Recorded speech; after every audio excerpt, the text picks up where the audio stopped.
The blog that I've been following is called Buffer Social, and their statement is actionable social advice delivered daily. There are articles from how to engage with your followers authentically to how to know the best time to post in order to obtain the biggest amount of engagement. We live in a world where we are constantly connecting and sharing, and our information is so readily available to such large groups of people. For companies, social media, they've followed by thousands, if not millions, of people. These people can come from all walks of life and have different cultures and values. Although this is such an awesome thing for companies to have, this can also can come with a ton of consequences. Many companies have posted insensitive posts and immediately regret it after receiving complaints and backlash.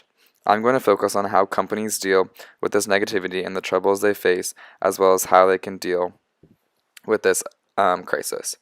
I came up with a few examples that we've seen in our modern day social media where they have done offensive social media posts and had to deal with the consequences.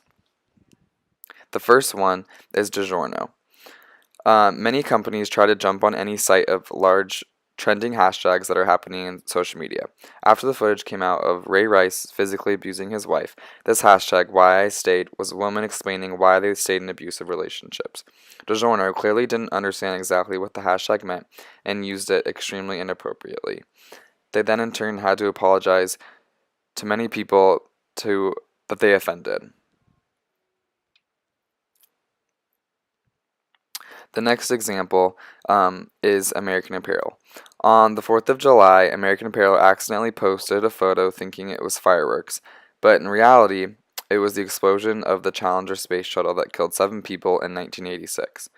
American Apparel was clearly just trying to celebrate the 4th of July, but ended up turning for the worse, as this was a photo that was really bad and offensive. Dove posted a GIF to Facebook that showed an African American woman transitioning into a white woman when she pulled off her sweater. This clearly brought up a racist remarks, and it was quickly taken down, and Dove publicly apologized. This raised questions about how this social media post made it past so many layers of reviews within the Dove company. I'm next going to talk about the sides of the issue. One side says that there should actually be social media guidelines for almost every company, which is sometimes hard to fathom, but it also isn't at the same time, especially with how much social media is currently changing in our day and age. If you look back 10 years ago, the concept of creating a company's social media policy may have seemed ridiculous. After news stories continue to appear about major social media fails, having written rules for social media activity should be the norm. Here is an example of a Nordstrom social media employee guideline. You can see that they talked about how to be respectful and how to be ethical and have good judgment within their company in order to make sure that their social media posts were respectful and went across the Nordstrom brands and guidelines. Finally, I'm going to talk about recommendations for moving forward.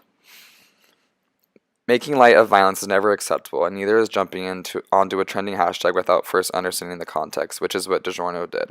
The first thing is to act quickly. If it does end up happening and your company has a mess up, first and foremost, you need to address the problem. It shouldn't take days to address a social media mistake. Twitter moves quickly, as all social media does, and users expect you to immediately reply, especially when you've made a mistake. Waiting around makes it seem as though you aren't aware of the issue or you're just not concerned at all. In either case, your company looks bad. Make sure you take responsibility if it was your fault and send out an apology immediately. Admit you're wrong. Once it has been made public, your best course of action is to admit the mistake and let your followers know that you're doing something to correct the issue. The worst thing you can do is stay quiet and not explain that you made a mistake and that you're trying to fix it as a company. Also, finally, not every company is perfect, and there's going to be mistakes. In today's world, social media is critical. However, in the grand scheme of things, technology and the techniques are still relatively young. Especially social media, everything is constantly evolving. Thank you.